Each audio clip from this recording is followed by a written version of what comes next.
আসসালামু আলাইকুম প্রিয় দর্শক, দেখতে পাচ্ছেন আমি এখন দাঁড়িয়ে আছি বাংলাদেশের একটি অতি প্রাচীন মসজিদ, চাঁপাইনবাবগঞ্জ শিবগঞ্জের খনিয়াদিঘি মসজিদ।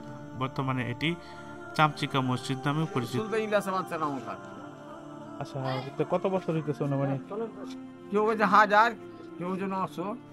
মাশাআল্লাহ, অনেক বছর আগে। আর মনে মনে কেউ 1200 কে দেয়। ও আচ্ছা আচ্ছা।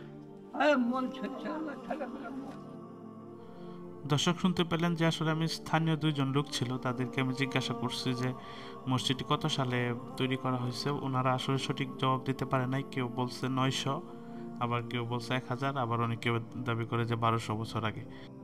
আমি গুগল থেকে যেটা জানতে পারলাম সেটা হচ্ছে 15 শতকের দিকে রাজবিবি নামে একটি মসজিদ তৈরি করা হয়েছিল। এটি মূলত এখন খনিয়াদিঘি মসজিদ নামে পরিচিত, অথবা স্থানীয় ভাষায় চামচিকা মসজিদ নামে বেশি পরিচিত লাভ করেছে। এটি 15 শতকের, অর্থাৎ 15 শতকের যদি হয় তাহলে এখন হচ্ছে 21, তোমার 600 অর্থাৎ 500-700 হইতে পারে এরকম। এই মসজিদটি দেখতে প্রতিদিন দেশের বিভিন্ন স্থান থেকে প্রচুর পর্যটক আসে।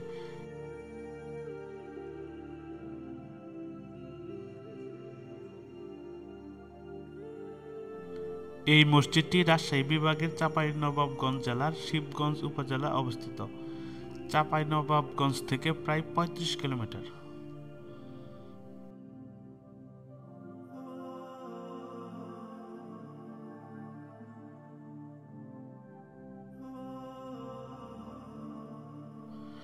মসজিদটি একদিকে হবে 65 ফুট লম্বা, আরেক দিকে হবে 42 ফুট লম্বা, অর্থাৎ 42 বাই 62 ফুট লম্বা হচ্ছে এটি।